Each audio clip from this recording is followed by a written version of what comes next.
तो हेलो दोस्तों, कैसे हो आप सब। उम्मीद करता हूँ बहुत अच्छे होगे और अपनी स्टडी को बहुत अच्छे से कंटिन्यू कर रहे होगे। तो स्वागत है आप सभी का आज की लाइव क्लास में। Good evening to all of you. और नए जुड़े हुए लोगों के लिए दो इन्फॉर्मेशन है, इसके बाद में हम आज की लाइव क्लास की शुरुआत करेंगे। जब भी आपको आंसर करना है तो पहले आपको क्वेश्चन नंबर मेंशन करना है, उसके बाद में आंसर करना है। और दूसरी चीज़ है ये है कि मैं चारों विकल्प पढ़ने के बाद में आपको 10 सेकंड का समय देता हूँ। आपको वो चौथे विकल्प के बाद में अपने आंसर टाइप करने होते हैं, ताकि आपका नाम लाइव चैट में ज़्यादा ऊपर न जाए और मैं आपके नाम को पढ़ पाऊँ कि आपने क्या आंसर किया है। तो पहले प्रश्न के साथ में हम आज की लाइव क्लास की शुरुआत करते हैं। Welcome all of you. किस मंत्रालय ने मनोदर्पण योजना को छात्रों का तनाव कम करने के लिए शुरू किया है।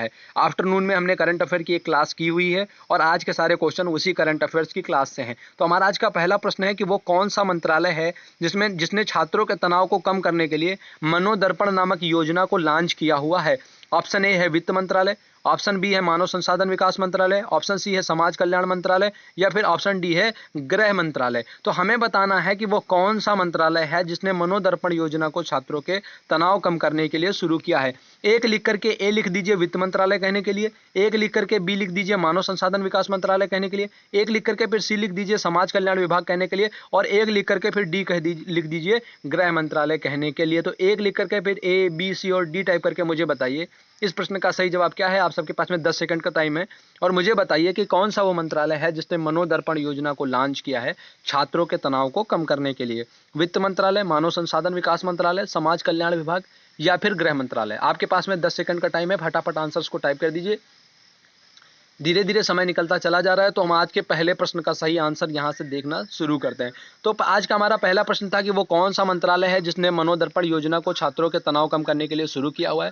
तो हमारे आज के पहले प्रश्न का सही जवाब है ऑप्शन बी मानव संसाधन विकास मंत्रालय। मानव संसाधन विकास मंत्रालय के मंत्री हैं रमेश पोखरियाल निशंक जी, जिन्होंने दिल्ली से इस योजना को लॉन्च किया हुआ है। इसमें एक टोल फ्री नंबर जारी किया गया है जिसमें सुबह 8 बजे से लेकर के शाम तक कॉल की जा सकती है और अपने तनाव को कम करने के लिए उनसे सीधे के सीधे जो चीजें हैं उनके बारे में बात की जा सकती है। तो वो मंत्रालय है मानव संसाधन विकास मंत्रालय, जिसने छात्रों के तनाव को कम करने के लिए मनोदर्पण योजना को शुरू किया हुआ है। बढ़ते हैं हम आज के अपने दूसरे प्रश्न की तरफ, देख लेते हैं हमारा आज का दूसरा प्रश्न क्या है। तो आज का हमारा जो दूसरा प्रश्न है वो हमारा प्रश्न है कि वो कौन है जिसने भारतीय राष्ट्रध्वज का प्रस्ताव पेश किया था। तो जो हमारा राष्ट्रध्वज था इसको भारत का फिर राष्ट्रध्वज बना लिया जाए। जो पहले झंडा था हमारा, जो राष्ट्रध्वज था उसको तिरंगे झंडे के रूप में अब अपना लिया जाए स्वतंत्र भारत में। यह प्रस्ताव किसने पेश किया हुआ था। ऑप्शन ए है महात्मा गांधी ने, ऑप्शन बी है सरदार वल्लभ भाई पटेल ने, ऑप्शन सी है बाल गंगाधर तिलक ने या फिर ऑप्शन डी है पंडित जवाहरलाल नेहरू ने। तो वह कौन से व्यक्तित्व थे जिन्होंने भारतीय राष्ट्रध्वज को तिरंगे झंडे के रूप में अपनाने का प्रस्ताव पेश किया हुआ था। महात्मा गांधी ने, सरदार वल्लभ भाई पटेल ने, बाल गंगाधर तिलक ने या फिर पंडित जवाहरलाल नेहरू ने। तो दो लिख करके फिर ए टाइप कर दीजिए महात्मा गांधी कहने के लिए, बी टाइप कर दीजिए सरदार वल्लभ भाई पटेल कहने के लिए, सी टाइप कर दीजिए बाल गंगाधर तिलक कहने के लिए और डी टाइप कर दीजिए पंडित जवाहरलाल नेहरू कहने के लिए। तो दूसरे प्रश्न का सही आंसर क्या है, फटाफट मुझे टाइप करके आप बता दीजिए कि वह कौन से व्यक्तित्व थे जिन्होंने भारतीय राष्ट्रध्वज को तिरंगे झंडे के रूप में अपनाने का प्रस्ताव पेश किया हुआ था। महात्मा गांधी, सरदार वल्लभ भाई पटेल, बाल गंगाधर तिलक या फिर पंडित जवाहरलाल नेहरू। दो लिख करके फिर ए बी सी या फिर डी टाइप करके मुझे बताइए इस प्रश्न का सही जवाब क्या है। तो 10 सेकंड का समय जो था वो धीरे धीरे खत्म होने को है और आज के हम अपने दूसरे प्रश्न का सही जवाब यहाँ से देख लेते हैं। तो आज का जो हमारा दूसरा प्रश्न था वो ये था कि वो कौन से व्यक्तित्व थे जिन्होंने भारतीय जो राष्ट्रध्वज है इसको तिरंगे झंडे के रूप में अपनाने के प्रस्ताव को पेश किया हुआ था संविधान सभा की बैठक में। तो वो व्यक्तित्व है पंडित जवाहरलाल नेहरू। और आज ही के दिन यानी कि 22 जुलाई को ही 22 जुलाई 1947 को पंडित जवाहरलाल नेहरू ने जो हमारी संविधान सभा की बैठक थी वहां पर भारतीय राष्ट्रध्वज को तिरंगे झंडे के रूप में अपनाने के प्रस्ताव को पेश किया हुआ था। तो दूसरे प्रश्न का सही जवाब है ऑप्शन डी पंडित जवाहरलाल नेहरू। तो दूसरे प्रश्न का सही जवाब है ऑप्शन डी पंडित जवाहरलाल नेहरू। इन्होंने ही भारतीय जो राष्ट्रध्वज था उसको तिरंगे झंडे के रूप में अपनाने के प्रस्ताव को पेश किया हुआ था। बढ़ते हैं आज के हम यहाँ से अपने तीसरे प्रश्न की तरफ, देख लेते हैं हमारा आज का तीसरा प्रश्न क्या है। तो हमारा आज का तीसरा प्रश्न है कि भारत के खिलाफ जो चीनी आक्रामकता है इसके विरोध में किस एक देश ने एक प्रस्ताव पारित किया हुआ है। तो हमारा आज का तीसरा प्रश्न यह था कि भारत के खिलाफ चीनी आक्रामकता के विरोध को कम करने के लिए वो कौन सा एक कंट्री है जिसने एक प्रस्ताव पारित किया हुआ है। ऑप्शन ए है जापान, ऑप्शन बी है दक्षिण अफ्रीका, ऑप्शन सी है ब्रिटेन या फिर ऑप्शन डी है अमेरिका। तो हमें बताना है कि वो कौन सा कंट्री है जिसने भारत के खिलाफ चीनी आक्रामकता के विरोध को कम करने के लिए अपने देश में एक प्रस्ताव को पारित किया हुआ है। जापान, दक्षिण अमेरिका, ब्रिटेन या फिर अमेरिका। तो ए टाइप कर दीजिए जापान कहने के लिए, बी टाइप कर दीजिए दक्षिण अफ्रीका कहने के लिए, सी टाइप कर दीजिए ब्रिटेन कहने के लिए और डी टाइप कर दीजिए अमेरिका कहने के लिए। तो मुझे बताइए वो कौन सा कंट्री है जिसने चीनी आक्रामकता के विरोध में यानी कि भारत के समर्थन में एक प्रस्ताव अपने देश में पास किया हुआ है। तो 10 सेकंड का समय करीब करीब खत्म होने को हम आज के अपने इस प्रश्न का सही जवाब देख लेते हैं।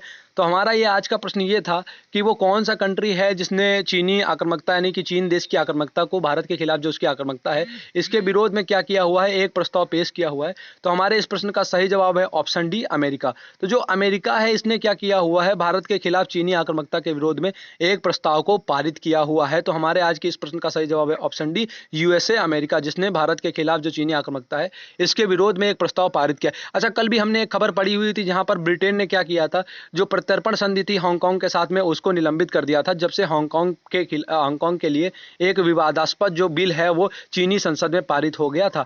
बढ़ते हम आज के अपने अगले प्रश्न की तरफ। अगला प्रश्न हमारा है भारत की जीडीपी से। तो एक संस्था है जिसने भारत में जो जीडीपी, भारत की जीडीपी है उसमें 6.1% की गिरावट की आशंका व्यक्त की हुई है। तो हमें बताना है कि वो कौन सी संस्था है जिसने भारत में जो भारतीय जीडीपी है उसमें 6.1% की गिरावट की आशंका व्यक्त की हुई है। ऑप्शन ए है नोमुरा ने, ऑप्शन बी है वर्ल्ड बैंक ने, ऑप्शन सी है वर्ल्ड स्वास्थ्य संगठन ने या फिर ऑप्शन डी है भारतीय रिजर्व बैंक ने। तो हमें बताइए कि वो कौन सी संस्था है जिसने भारत की जीडीपी में क्या है कि 6.1% की गिरावट की आशंका को व्यक्त किया हुआ है। ए टाइप कर दीजिए नोमुरा कहने के लिए, बी टाइप कर दीजिए विश्व बैंक कहने के लिए, सी टाइप कर दीजिए विश्व स्वास्थ्य संगठन कहने के लिए और डी टाइप कर दीजिए भारतीय रिजर्व बैंक कहने के लिए। क्वेश्चन नंबर जरूर मेंशन करते जाइएगा सीरियल में और उसके बाद में फिर ए बी सी या फिर डी टाइप करके मुझे आंसर करते जाइएगा। तो 10 सेकंड का समय धीरे धीरे खत्म हो रहा है, आप फटाफट आंसर टाइप कर दीजिए और बताइए कि वो कौन सी संस्था है जिसने भारत की जीडीपी में 6.1% की गिरावट की आशंका को व्यक्त किया हुआ है। नोमुरा है, विश्व स्वास्थ्य संगठन है और विश्व बैंक है या फिर भारतीय रिजर्व बैंक है। वो कौन सा संस्था है जिसने भारत की जीडीपी में 6.1% की गिरावट की आशंका को व्यक्त किया हुआ है। तो चलिए आज के हम अपने इस प्रश्न का सही जवाब देख लेते हैं। तो हमारे इस प्रश्न का सही जवाब है ऑप्शन ए नोमुरा। नोमुरा क्या है कि नोमुरा जो है ये हमारा जापान का एक संगठन है और इस जापानी संगठन ने क्या, ये एक ब्रोकरेज का संगठन है। तो उस ब्रोकरेज संगठन ने नोमुरा जो है इसने आशंका व्यक्त की है कि भारत की जीडीपी में 6.1% की गिरावट हो सकती है, 6.1% की गिरावट हो सकती है, क्योंकि कोरोना जैसी वैश्विक महामारी के दौरान में भारत का आयात, निर्यात, उत्पादन सभी चीजें बुरी तरह से प्रभावित हुई हैं। तो बढ़ते हैं हम यहाँ से आज के अपने अगले प्रश्न की तरफ, देख लेते हैं। अगला प्रश्न हमारा जो है वो हमारा जुड़ा हुआ है खेल की दुनिया से। तो भारत में होने वाले आईपीएल जो कोरोना के कारण स्थगित हो गया था और जिसके होने का रास्ता अब साफ हो गया है जब से T20 वर्ल्ड कप स्थगित हो गया है, आपको बताना है अब यह आईपीएल कौन से देश में खेला जाएगा। तो ऑप्शन ए है यूएसए में, ऑप्शन बी है यूएई में, ऑप्शन सी है सऊदी अरब में या फिर ऑप्शन डी है ऑस्ट्रेलिया में। तो भारत में होने वाले आईपीएल का आयोजन अब कौन से देश में किया जाएगा। क्वेश्चन नंबर का सीरियल मेंशन करते हुए फिर ए टाइप कर दीजिए यूएसए के लिए, बी टाइप कर दीजिए यूएई के लिए, सी टाइप कर दीजिए सऊदी अरब के लिए और डी टाइप कर दीजिए ऑस्ट्रेलिया के लिए। और मुझे बताइए आज के इस सही प्रश्न का सही जवाब क्या है। भारत में होने वाले आईपीएल का आयोजन अब कौन से कंट्री में किया जाएगा, यूएसए में, यूएई में, सऊदी अरब में या फिर ऑस्ट्रेलिया में। तो फटाफट मुझे इस प्रश्न का आंसर बता दीजिए। 10 सेकंड का समय करीब करीब खत्म होने को है। तो चलिए हम आज के अपने इस प्रश्न का सही जवाब देख लेते हैं। तो खेल दुनिया से जुड़े हुए इस प्रश्न में जहां पर मैंने आपसे पूछा था कि भारत में होने वाले आईपीएल का आयोजन अब कौन से देश में किया जाएगा, तो कोरोना के खतरे के चलते हुए भारत में होने वाले जो आईपीएल है इसका आयोजन अब किया जाएगा यूएई में यानी कि संयुक्त अरब अमीरात में। तो इसलिए हमारे आज के इस प्रश्न का सही जवाब है ऑप्शन बी यूएई यानी कि संयुक्त अरब अमीरात। भारत में होने वाला आईपीएल अब यूएई में खेला जाएगा, संयुक्त अरब अमीरात में खेला जाएगा। बढ़ते हम आज के अपने अगले प्रश्न की तरफ, जो एक हमारा महत्वपूर्ण प्रश्न है जो राज्य से जुड़ा हुआ है। तो वो कौन सी राज्य की कैबिनेट है जिसने राशन की डोर स्टेप डिलीवरी की शुरुआत करने की घोषणा की हुई है। तो वो कौन सा स्टेट है जिसकी कैबिनेट ने राशन की डोर स्टेप डिलीवरी की जो शुरुआत है उसको करने की घोषणा की है। ऑप्शन ए है उत्तर प्रदेश, ऑप्शन बी है दिल्ली, ऑप्शन सी है मध्य प्रदेश या फिर ऑप्शन डी है उत्तर प्रदेश दो बार टाइप हो गया तो एक ऑप्शन आप डिलीट कर दीजिएगा। 3 ऑप्शन है आपके पास में, ऑप्शन ए है उत्तर प्रदेश, ऑप्शन बी है दिल्ली, ऑप्शन सी है मध्य प्रदेश। तो मुझे बताइए इन 3 स्टेट में कौन सी वो स्टेट है जिसने राशन की डोर स्टेप डिलीवरी की शुरुआत करने की घोषणा की हुई है, उत्तर प्रदेश ने, दिल्ली ने या फिर मध्य प्रदेश ने। तो फटाफट मुझे बता दीजिए ए बी सी इस प्रश्न का सही जवाब क्या है। क्वेश्चन नंबर को मेंशन करते हुए फिर ए टाइप कर दीजिए उत्तर प्रदेश के लिए, बी टाइप कर दीजिए दिल्ली के लिए, और सी टाइप कर दीजिए मध्य प्रदेश कहने के लिए। तो मुझे फटाफट बता दीजिए इस प्रश्न का सही जवाब क्या है, वो कौन सी राज्य की कैबिनेट है जिसने राशन की डोर स्टेप डिलीवरी की शुरुआत करने की घोषणा की हुई है। ए टाइप कर दीजिए उत्तर प्रदेश कहने के लिए, बी टाइप कर दीजिए दिल्ली कहने के लिए, या फिर सी टाइप कर दीजिए मध्य प्रदेश कहने के लिए।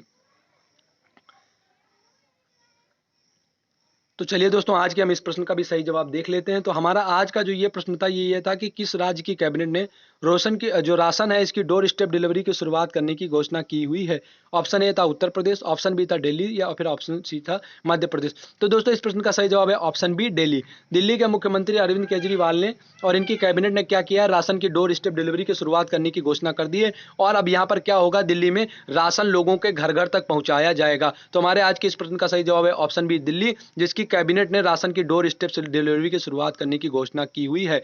बढ़ते हैं यहाँ से आज के अपने अगले प्रश्न की तरफ, देख लेते हैं हमारा आज का अगला प्रश्न क्या है। तो हमारा आज का अगला प्रश्न है कि शोध और विकास कार्यों के लिए वो कौन सा देश है जो अपनी जीडीपी का सर्वाधिक हिस्सा खर्च करता है। जहां पर भारत अपने जीडीपी का कुल मिलाकर के 0.8% हिस्सा ही खर्च करता है अपने जो शोध और विकास कार्य हैं उनके लिए, लेकिन एक देश है जो अत्यधिक अपनी जीडीपी का एक बड़ा हिस्सा जो है वो खर्च करता है शोध और विकास कार्यों के लिए। हमें बताना है उस कंट्री का नाम क्या है। ऑप्शन ए टाइप कर दीजिए ऑस्ट्रेलिया कहने के लिए, ऑप्शन बी टाइप कर दीजिए इजराइल कहने के लिए, ऑप्शन सी टाइप कर दीजिए अमेरिका कहने के लिए, या फिर ऑप्शन डी टाइप कर दीजिए भारत कहने के लिए। तो भारत के बारे में तो मैंने आपको बता ही दिया है, तो ऑस्ट्रेलिया, इजराइल या फिर अमेरिका, वो कौन सा कंट्री है जो शोध और विकास कार्यों के लिए यानी कि रिसर्च के लिए, इसके अलावा डेवलपमेंट वर्क के लिए, वो कौन सा कंट्री है जो अपनी जीडीपी का एक बड़ा हिस्सा, एक बड़ा पार्ट खर्च करता है। ऑस्ट्रेलिया, इजराइल या फिर अमेरिका। ए टाइप कर दीजिए ऑस्ट्रेलिया कहने के लिए, बी टाइप कर दीजिए इजराइल कहने के लिए, सी टाइप कर दीजिए अमेरिका कहने के लिए। फटाफट मुझे इस क्वेश्चन का आंसर बता दीजिए कि क्या है इस प्रश्न का सही जवाब, वो कौन सा कंट्री है जो अपनी जीडीपी का सबसे बड़ा हिस्सा खर्च करता है शोध और विकास कार्यों के लिए। तो 10 सेकंड का समय धीरे धीरे खत्म हो रहा है। आज के हम अपने इस प्रश्न का सही जवाब देख लेते हैं। तो हमारा आज का प्रश्न ये था कि शोध और विकास कार्यों के लिए कौन सा देश है दुनिया में जो सर्वाधिक खर्च करता है। तो अपनी जीडीपी का सर्वाधिक हिस्सा खर्च करता है इजराइल। शोध और विकास कार्यों के लिए अपनी जीडीपी का सर्वाधिक हिस्सा खर्च करने वाला देश है इजराइल, जो अपनी जीडीपी का सर्वाधिक हिस्सा खर्च करता है। तो हमारे आज के इस प्रश्न का सही जवाब है ऑप्शन बी इजराइल, जो शोध और विकास कार्यों के लिए अपने देश की जीडीपी का सर्वाधिक हिस्सा खर्च करता है। अब यहाँ से हम आगे बढ़ते देख लेते हैं हमारा अगला प्रश्न क्या है। तो हमारा अगला प्रश्न ये है कि चीन के साथ में हमारे संबंध चर्चा में, ऐसे में यह प्रश्न भी महत्वपूर्ण हो गया है। तो चीन ने कौन से देश के साथ में अपना सीमा विवाद सुलझाने के लिए पैकेज समाधान को पेश किया हुआ है। ऑप्शन ए है हांगकांग, ऑप्शन बी है भारत, ऑप्शन सी है भूटान, या फिर ऑप्शन डी है जापान। तो चीन का सीमा विवाद हमने आपको बताया हुआ था कि 23-24 देशों के साथ में चीन का सीमा विवाद चल रहा है, जबकि इनकी जो सीमा है वो केवल 13 देशों के साथ ये साझा करते हैं, लेकिन इनका सीमा विवाद 23-24 देशों के साथ चल रहा है। ऐसे में चीन ने अपने एक देश के साथ में अपने सीमा विवाद को सुलझाने के लिए पैकेज समाधान को प्रस्तुत किया है। हमें बताना है इस देश का नाम क्या है। ऑप्शन ए है हांगकांग, ऑप्शन बी है भारत, ऑप्शन सी है भूटान, या फिर ऑप्शन डी है जापान। तो फटाफट मुझे इस प्रश्न का आंसर कर दीजिए कि वो कौन सा कंट्री है जिसके साथ में चीन ने अपने सीमा विवाद को, यानी कि जो उनके बीच में बाउंड्री को लेकर के विवाद है, उसको सुलझाने के लिए एक जो समाधान पैकेज है उसको पेश किया हुआ है, एक समाधान पैकेज समाधान पेश किया हुआ है। ऑप्शन ए टाइप कर दीजिए हांगकांग कहने के लिए, ऑप्शन बी टाइप कर दीजिए भारत कहने के लिए, ऑप्शन सी टाइप कर दीजिए भूटान कहने के लिए, या फिर ऑप्शन डी टाइप कर दीजिए जापान कहने के लिए। तो 10 सेकंड का समय धीरे धीरे खत्म हो गया है और देख लेते हैं हमारे इस प्रश्न का सही जवाब क्या है। तो आज का हमारा ये प्रश्न था कि चीन ने किस देश के साथ में अपने सीमा विवाद को सुलझाने के लिए पैकेज समाधान को पेश किया हुआ है। आपके ऑप्शन थे हांगकांग, भारत, भूटान या फिर जापान। तो हमारे आज के इस प्रश्न का सही जवाब है ऑप्शन सी भूटान। जो चीन है उसने भूटान के साथ में अपने सीमा विवाद को सुलझाने के लिए पैकेज समाधान की घोषणा की हुई, पैकेज समाधान को पेश किया हुआ है कि वो भूटान के साथ में उस पैकेज समाधान के हिसाब से अपने सीमा विवाद को सुलझाना चाहते हैं। बढ़ते हैं हम आज के अपने अगले प्रश्न की तरफ। तो इस प्रश्न का सही जवाब हो गया है ऑप्शन सी भूटान। चीन ने भूटान के साथ में अपने सीमा विवाद को सुलझाने के लिए पैकेज समाधान को पेश किया हुआ है। हमारा आज का अगला प्रश्न है मानवाधिकार और महत्वपूर्ण मुद्दों और पत्रकारिता से जुड़े हुए व्यक्तियों के लिए। दोस्तों हम देखते हैं दुनिया भर में जो अभिव्यक्ति की स्वतंत्रता है उसको कम करने के लिए अपने विरोध में बात करने वाले या जो मानवाधिकार के हितों में बात करने वाले पत्रकारों की हत्याएं होती रहती हैं। तमाम सारे ऐसे देश हैं जहां पर होती रहती हैं। अभी हाल ही में मानवाधिकार और महत्वपूर्ण मुद्दों पर अपनी बेबाक राय रखने वाले पत्रकार मती उल्लाह का बीते दिनों अपहरण हो गया है। हमें बताना है कि ये कौन से कंट्री से रिलेटेड है। तो एक मुखर पत्रकार है मती उल्लाह, जिनका हाल ही में दिन दहाड़े अखाड़े कुछ लोगों ने आकर के अपहरण कर लिया है, और बताना है ये किस कंट्री से रिलेटेड है। ऑप्शन ए है सोमालिया, ऑप्शन बी है ब्राजील, ऑप्शन सी है इंडोनेशिया और ऑप्शन डी है पाकिस्तान। तो ये हमारा आज का अंतिम प्रश्न है, और आपको बताना है कि मानवाधिकार और महत्वपूर्ण मुद्दों पर अपनी बेबाक राय रखने वाले पत्रकार मतीउल्लाह का बीते दिनों अपहरण हो गया, ये कौन से कंट्री से रिलेटेड है? सोमालिया, ब्राजील, इंडोनेशिया या फिर पाकिस्तान। तो आज की कक्षा से आप सभी लोग जुड़े, और इसके लिए आप सभी लोगों का बहुत बहुत आभार और धन्यवाद। अगर आज आपको कुछ नया सीखने को मिला है तो कक्षा को लाइक करें, अपने दोस्तों के साथ शेयर करेंगे तो हम आपके बहुत आभारी होंगे। अगर आप चैनल पर नए हैं, चैनल को सब्सक्राइब कर लेंगे तो आपको सारी नोटिफिकेशंस बेल आइकन दबाने के बाद में मिलती रहेंगी। अगर आप हमारे टेलीग्राम या फिर व्हाट्सएप ग्रुप्स पर हैं तो आपको चैनल सब्सक्राइब करना कोई ज़रूरी नहीं है, क्योंकि लिंक वहाँ पर डेली पोस्ट होते रहते हैं। बाकी सारे जो वीडियोज हैं और जो ग्रुप लिंक्स हैं वो हमारे डिस्क्रिप्शन में ऐड हैं, तो आप वहाँ पर जाकर के सारी चीज़ों को देख सकते हैं और सारे ग्रुप्स वगैरह से जुड़ सकते हैं और पुराने वीडियोज़ को भी देख सकते हैं। तो आज के हम अपने अंतिम प्रश्न का सही जवाब देख लेते हैं। तो मानवाधिकार और महत्वपूर्ण मुद्दों पर अपनी राय रखने वाले पत्रकार जो मतीउल्लाह, जिनका अभी हाल ही में अपहरण हो गया है, वो हमारे रिलेटेड थे पाकिस्तान कंट्री से। तो इस प्रश्न का सही जवाब है ऑप्शन डी, पाकिस्तान। पाकिस्तान के जो पत्रकार हैं मतीउल्लाह, इनका बीतों दिनों अपहरण हो गया है। ये सेना के खिलाफ और मानवाधिकारों के लिए अपनी बेबाक राय रखते रहे हैं। तो आज की कक्षा से आप सभी लोग जुड़े, इसके लिए आप सभी लोगों का बहुत बहुत आभार और धन्यवाद। अच्छे से पढ़ते रहिए, अपना ध्यान रखिए, घरों में रहिए और सुरक्षित रहिए। तो thank you so much, thanks for watching this live class, thank you.